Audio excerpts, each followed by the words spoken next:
Today on the show, you will hear the case for Oregon, for Michigan, and for Penn State to win the Big Ten. You're talking ball with the Big Ten Squad, sponsored by Game Time. From USC to Ohio State, from Michigan to Oregon, from Nebraska to Washington, it's the local experts of the Locked On Podcast Network bringing you scoops, breakdowns, and the most comprehensive preview of the upcoming Big Ten weekend. No hurt feelings and thin skin allowed. Squad up, you're part of the Big Ten Squad. Happy Thursday, everybody. Welcome to this week's three-man Locked On Big Ten Squad. I should probably show you who else is here. It's not just me. That would be a different type of squad. But look, it's Isaiah Hull and Zach Seiko. I'm doing three different things at once here, Seiko. I forgot to click the button to change the shot. You never have issues other weeks. I know, but I'll let it slide.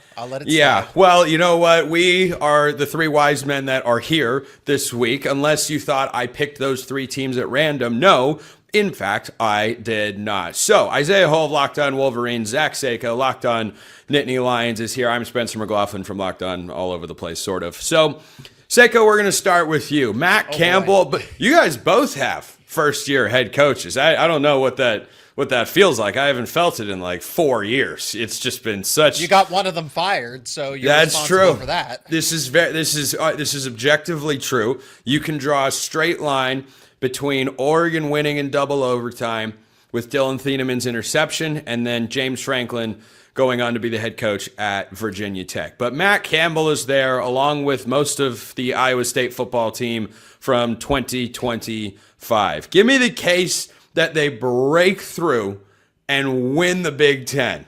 The floor is yours.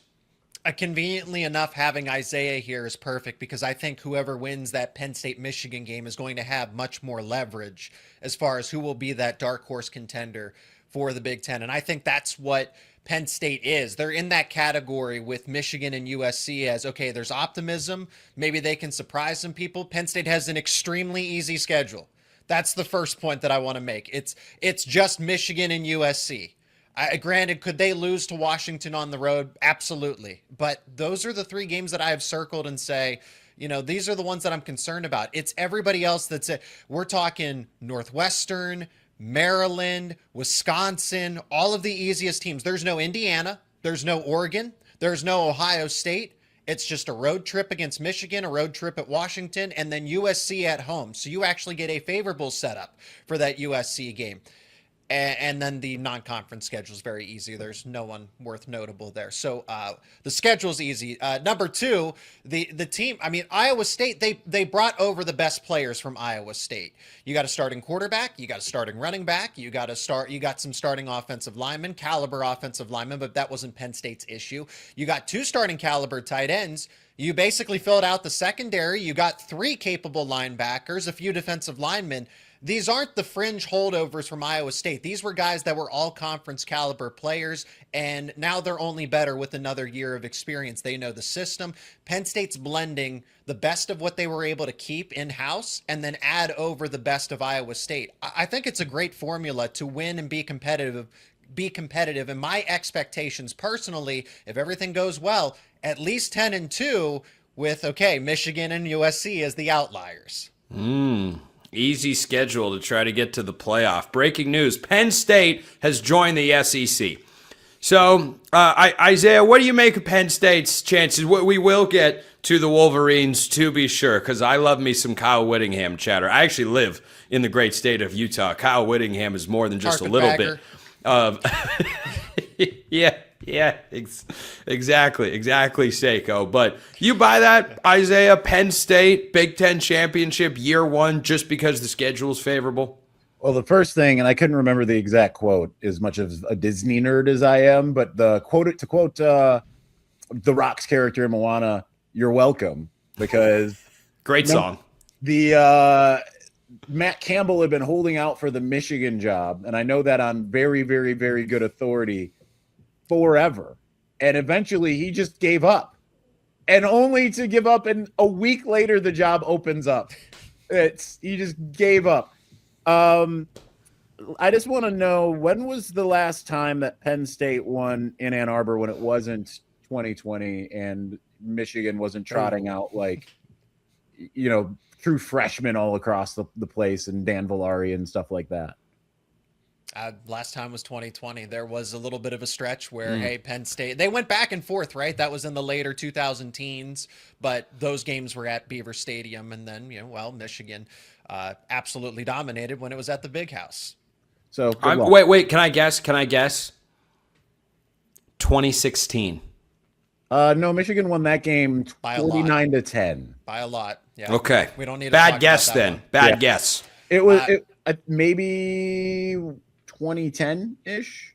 That sounds about right. 2010. See, I'm thinking Chad Henne. Let's bring in our resident Big Ten expert, Craig Sheeman, joining the squad here. When was the last time in a non-COVID season, Craig, Penn State won a football game in Ann Arbor, Michigan?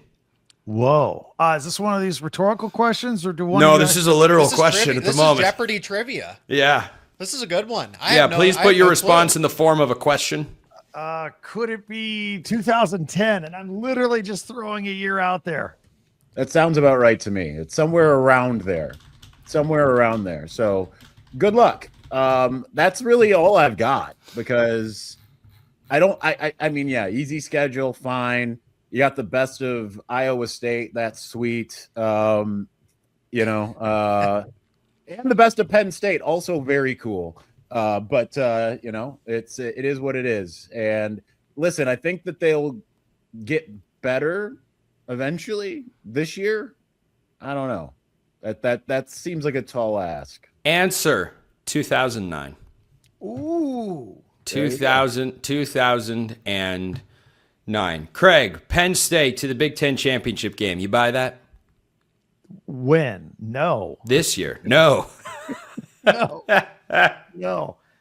They're going to take a little. They're going to do a slow roll. I do like your chances of your Oregon Ducks, actually. Oh, look at that! Look at that! I gotta plant my flag for my Hoosiers to repeat as well. So yeah, I heard Bryce Underwood's getting lessons now from Jordan Carson, getting all dialed up. Isaiah, so that's all good. Yeah, he's not coaching himself anymore. That's a new thing. Positive step. That's moving forward. That an 18-year-old is not trying to figure out the Big Ten on his own. Since Craig brought it up, when we get back, we shall indeed talk about the odds of Oregon going to the Big Ten championship game. That's on today's Locked On Big Ten Squad. I'm Kalia Butler, host of Locked On Women's Basketball, and this is Mazda's Women's Basketball Snapshot, celebrating the work no highlight reel can ever capture. Dawn Staley and South Carolina remain on top of the SEC standings after handing Tennessee their worst defeat in program history with a final score of 93-40. In the 43-point win, South Carolina shot 69% from the field. Tessa Johnson had a perfect shooting night, scoring 24 points, shooting 4 for 4 from the floor, including 2 threes, and made all 4 of her free throws.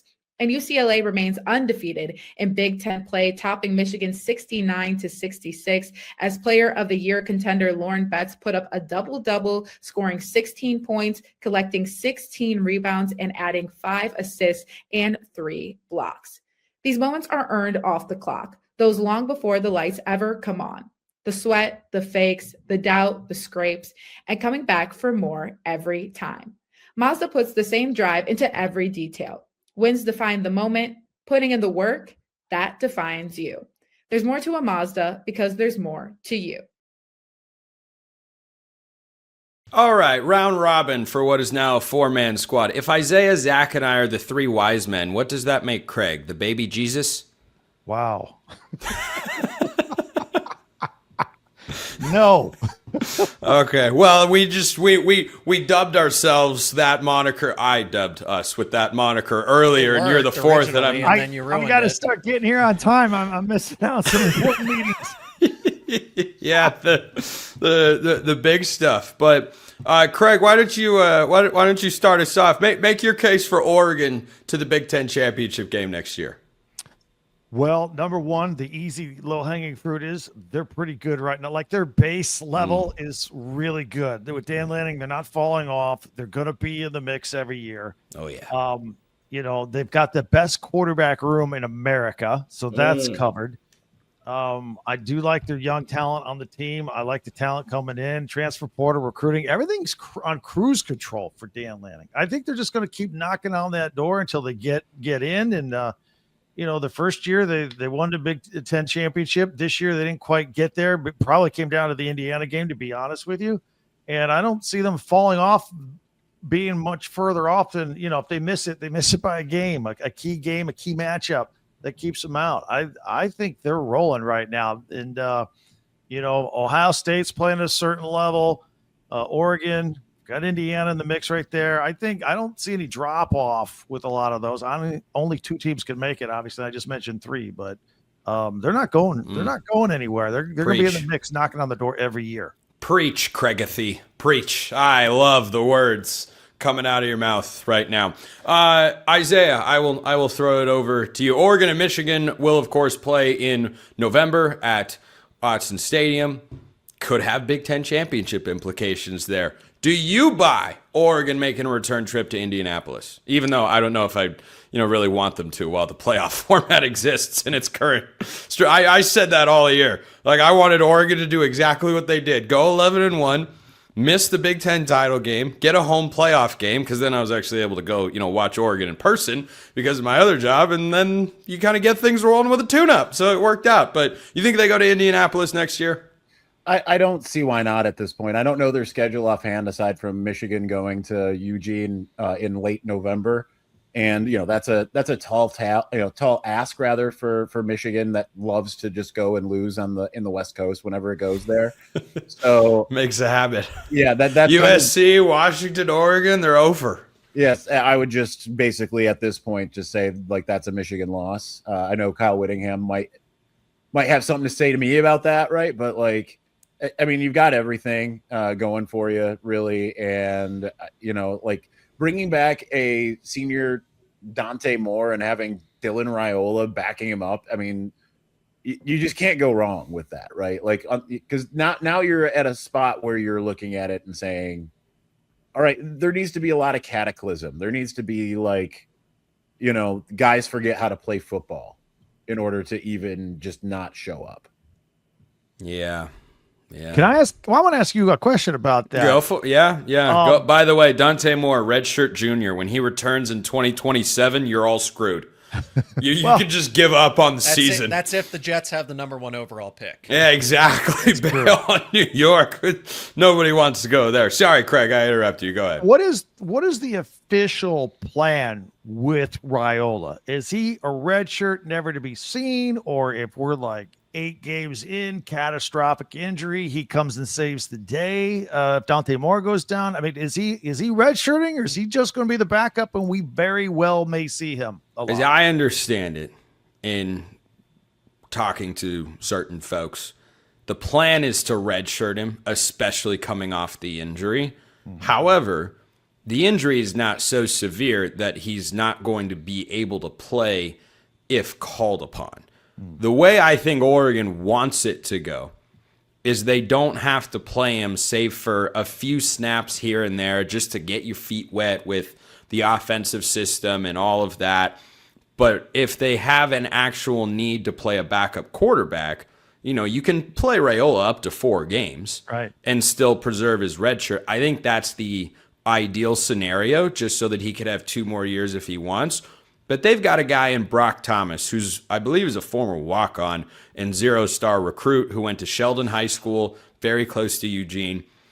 And he is like the quintessential backup quarterback. He's not someone you want to have start, but he came in against Wisconsin this year when Dante Moore broke his nose, and it was this rain, torrential downpour, ugly game, and they kept him out there, even though Dante could have returned, but they didn't want to risk it. And Brock went out there. He completed 5 passes because that's all that was needed, handed the ball off, ran the offense. So I don't think there's no quarterback drama, debate, controversy, or, once Dante struggles and throws his first pick, Raiola's coming in. No, they want to sit him for this year, let him learn, follow the Dante Moore trajectory, and then have him be the starter come 2027. That's the ideal plan for Oregon at quarterback. I do want to give Seiko a chance to chime in and talk about the Ducks. That's his favorite thing. I don't think there's anything that Zach loves more than talking about Oregon. Go ahead, Seiko. I mean, your audience loves me, so this is actually true.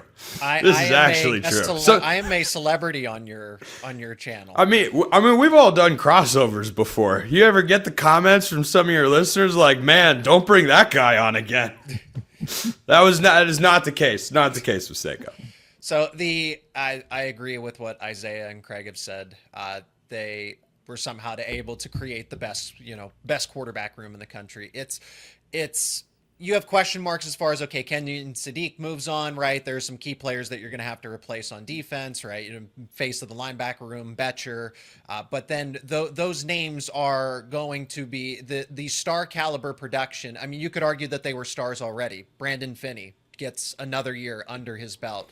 DeCorian Moore becomes now the focal point of the offense. The only thing that I would be worried about if I'm Oregon is just how the new coordinators settle in.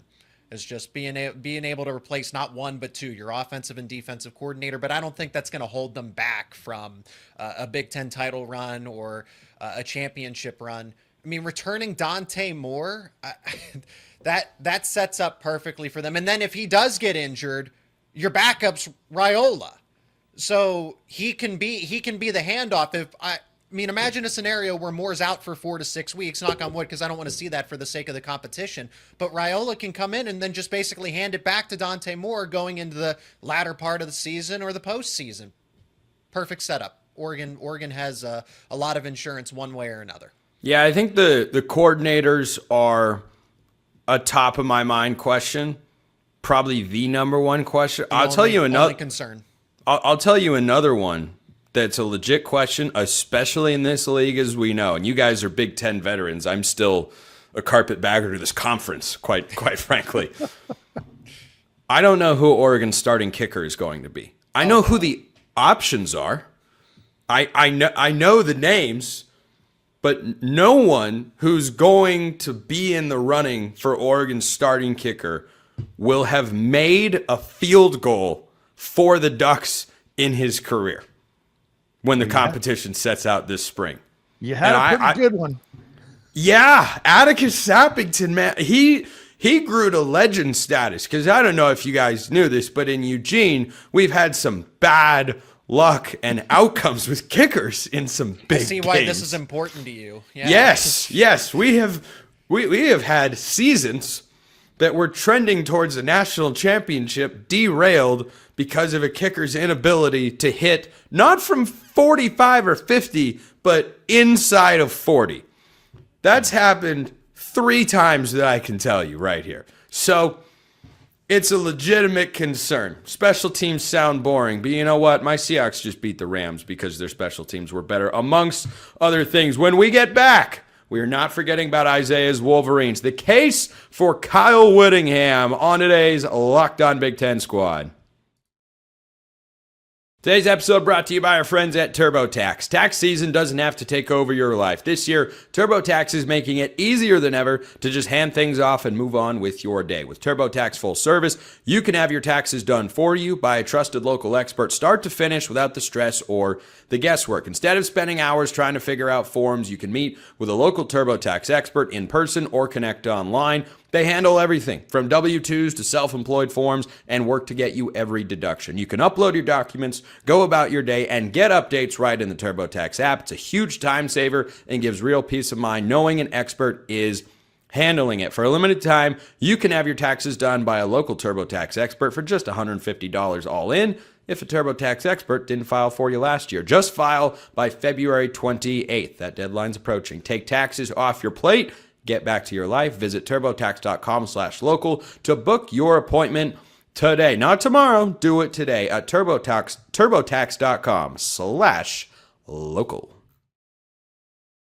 All right, Isaiah, you start us off with Michigan. Kyle Whittingham and, a certain situation leads to change. Yeah, we all know what went down there. But end of the day, the key tenets you look at, what's your coaching situation, what's your quarterback, what are your coordinators, What's your roster like? Michigan kind of checks those boxes, don't they? Well, before I even get into Michigan, since you mentioned the Seahawks and special teams, I have to also Moana you and say, what can I say except you're welcome for AJ Barner? No, Jay Harbaugh, Mike McDonald. Yes. So Mike McDonald, my king. Yeah. I mean, Sam Darnold's my, well, I don't know. They're kind of 1A, 1B in the Your long king snappers department. from Penn State, Chris Stoll. I didn't know that. I did know AJ Barner's from Michigan, though. And I got to tell you, we love the barnyard. We love the barnyard in the Pacific Northwest. He started out at Indiana, by the way. He's a Tom Allen recruit. Just throwing that out there. Then he went to that. He Michigan. did. all these I had connections. posted a picture of AJ Barner on my Instagram story, and I looked like 5 minutes after, and I saw Jack Tuttle's name without a heart next to it. So I texted him. I'm like, bro, what are you doing? That's your guy. Like, is there something going on between you two? I didn't know. You both were at Indiana and then at Michigan. He's like, listen, I'm busy. And I'm like, you better get on it, Jack. You better. Yeah. But with Michigan, I Yeah. mean, I think just by virtue of the fact that last year in the regular season they went 9-3 overall, 2 losses in the Big Ten, and they did it while it was silly season the entire time, right? Like the fact that now that there's adults in the room that are actually going to go and, I don't know, coach the team, and like Kyle Whittingham, like he's not even on Instagram. Right, like that. Yeah, the coaches are going to be focused at halftime. These are game-breaking revelations in Ann Arbor. Bryce Underwood, like I said earlier, he's not coaching himself. There's just so much there. It's just wild. I have no idea what to expect from Michigan as a result. So there's that. I will give the caveat that the schedule is absolutely brutal. It Horrible. is beyond brutal. Like Oklahoma.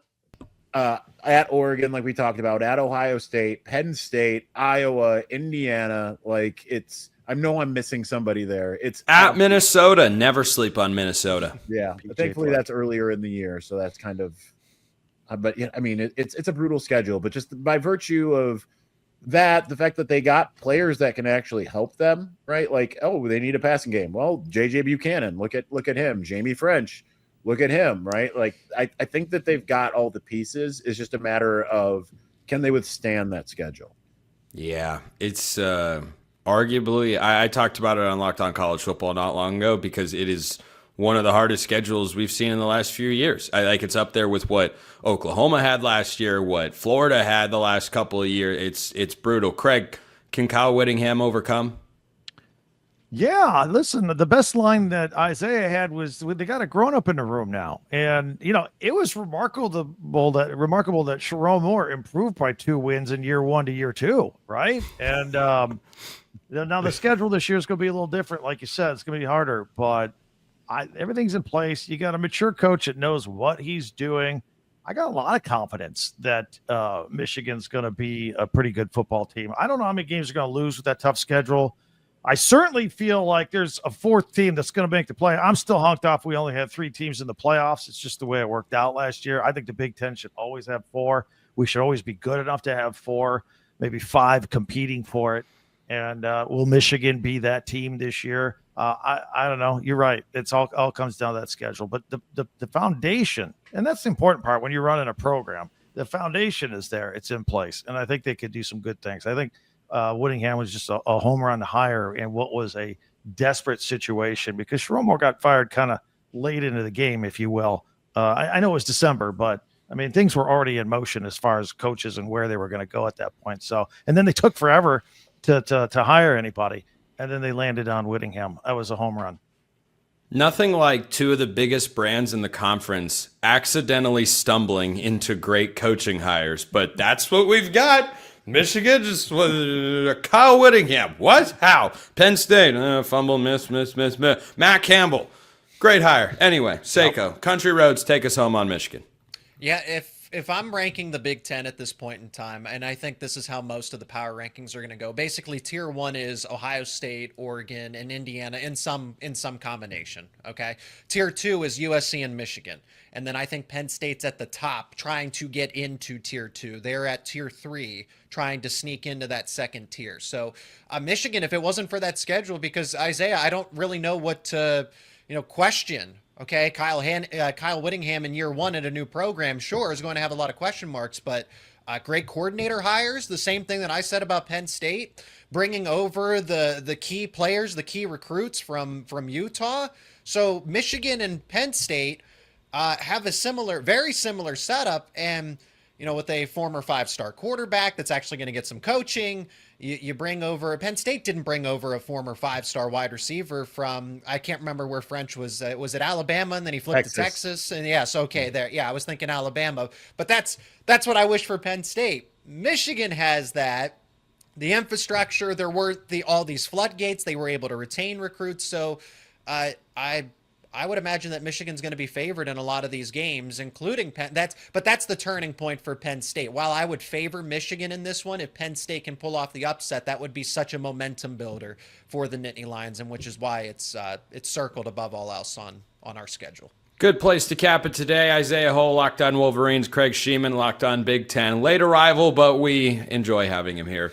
Nevertheless, Zach Seiko, Locked On Nittany Lions. I'm Spencer McLaughlin from Locked On, all over the place, I suppose. Appreciate everyone listening, and we will see you next time. Until then, hope you have a wonderful rest of your day.